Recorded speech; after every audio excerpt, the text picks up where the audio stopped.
UFC bu shunchaki sport emas. Bu kuch, jasorat va chidamning sinov maydoni. Bu yerda har bir zarba tarixda iz qoldiradi. Bugun biz siz bilan birgalikda UFC tarixidagi eng shafqatsiz, eng og'riqli va eng kuchli 5 ta zarbani eslaymiz. Ba'zilar bu zarbalardan keyin hech qachon avvalgidek bo'lolmagan. Videoga like bosing, biz esa boshladik.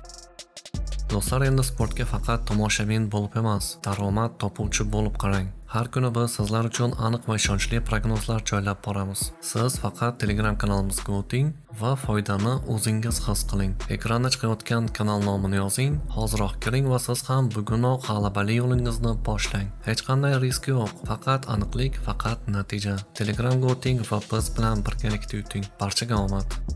Francis Ngannou va Alistair Overeem UFC 218 2017-yil.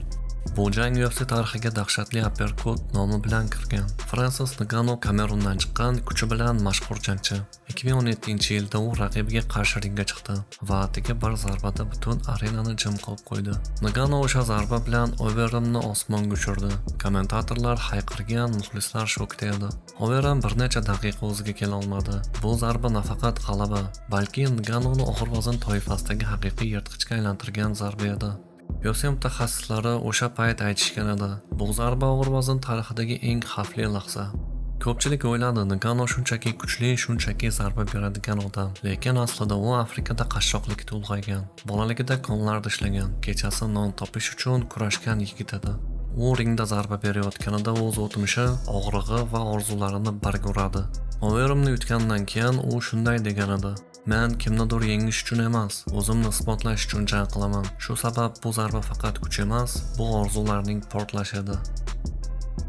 Dan Henderson va Michael Bisping UFC 100 2009-yil. Dan Henderson va Michael Bisping o'rtasida o'zaro nafratga to'la jang. Bisping jang oldidan Hendersonni masxara qilgan, uni chiragan deb atagan edi. Ammo jangning ikkinchi raundida Henderson o'zining mashhur zarbasini yo'lladi. Bu zarba shunchalik kuchli ediki, Bisping havoda orqaga uchib ketdi. Henderson esa shunchaki chetda turmadi, unga sakrab borib, hushidan ketgan Bispingga yana bir zarba berdi. O'sha zarba UFC tarixida eng shafqatsiz yakun sifatida kiritilgan. Dan Henderson 38 yoshda edi. Ko'pchilik uni yakun topdi deb o'ylardi. Ammo u o'sha jangda hamma shubhalarni yo'q qildi. Bispingni yiqitgan paytda bu faqat g'alaba emas, bu tajriba yoshini yengish edi. Conor McGregor va Jose Aldo UFC 194 2015-yil. 13 soniya. Ha, siz to'g'ri eshitdingiz, faqat 13 soniya. Conor McGregor o'zining chap zarbasi bilan 10 yillik chempion Jose Aldoni yiqitdi. Bu zarba UFC tarixidagi eng tez va eng shov-shuvli final janglaridan biri bo'ldi. Aldo o'sha paytga qadar 18 ta g'alabani ketma-ket qo'lga kiritgan edi. Ammo Conorning birgina zarbasi hammasini o'zgartirdi. Bu zarba bilan yangi davr boshlandi. Irlandiyalik jangchi endi afsonaga aylangan edi. Bad power, timing, bad speed. McGregor o'sha mashhur gapi shu jangdan keyin aytilgan.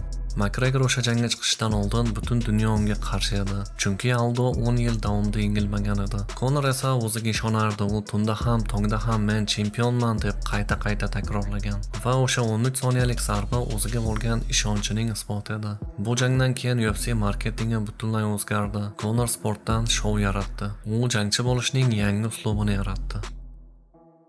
Holly Holm va Ronda Rousey UFC 193 2015-yil.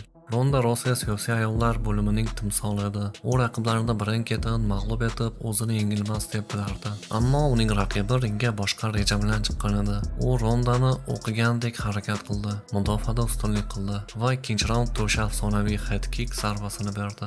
Ronda hushidan ketdi. Bu zarba nafaqat g'alaba, balki UFC tarixidagi ayollar jangini butunlay o'zgartirgan lahza bo'ldi. Holly Holm ko'z yosh to'kib shunday dedi: "Bu g'alaba orzularimning mevasidir." Shu zarbadan keyin Ronda uzoq vaqt ringdan uzoqlashgan edi. Jorge Masvidal va Ben Askren UFC 239 2019-yil. UFC tarixidagi eng tez nokaut. Atiga 5 soniya. Ben Askren hali jangga kirishib ulgurmasidan Masvidal yugurib kelib tizzasi bilan boshiga qattiq zarba berdi. Askren yiqildi, jang tugadi, arena portlab ketdi. Bu zarba o'z vaqtida yilning eng dahshatli zarbasi deb e'tirof etilgan. Masvidal esa mikrofonni olib tabassum bilan shunday dedi: "Men buni aynan shunday rejalashtirgan edim", dedi Jorge Masvidal. Masvidal o'sha zarbani oylar davomida mashq qilgan. Ko'p odamlar aytgan, u faqat tasodifan tizzasi bilan urdi, ammo yo'q. U Askrenni tekdaunga kirishini bilgan va aynan shunga qarshi strategiya tuzgan. Shuning uchun bu zarba tasodifiy emas, bu intellektual zarba edi.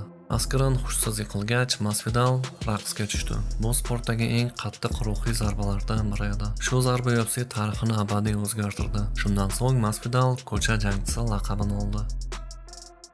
Har bir zarba bu faqat mushak kuchi emas. Bu orzu, g'azab, qo'rquv va g'alabaning birlashgan lahzasi. UFC tarixida o'nlab afsonalar, yuzlab janglar bo'lgan. Ammo bugun eslagan bu lahzalar tarixda o'chmas iz qoldirgan. Qaysi zarba sizningcha eng dahshatlisi edi? Fikringizni kommentariyaga yozib keting. Sizlar bilan Tahlil MMA kanalida. Kanalga obuna bo'ling, videoga like bosing va do'stlaringiz bilan ulashing. Keyingi roliklarda ko'rishguncha barchangizga xayr.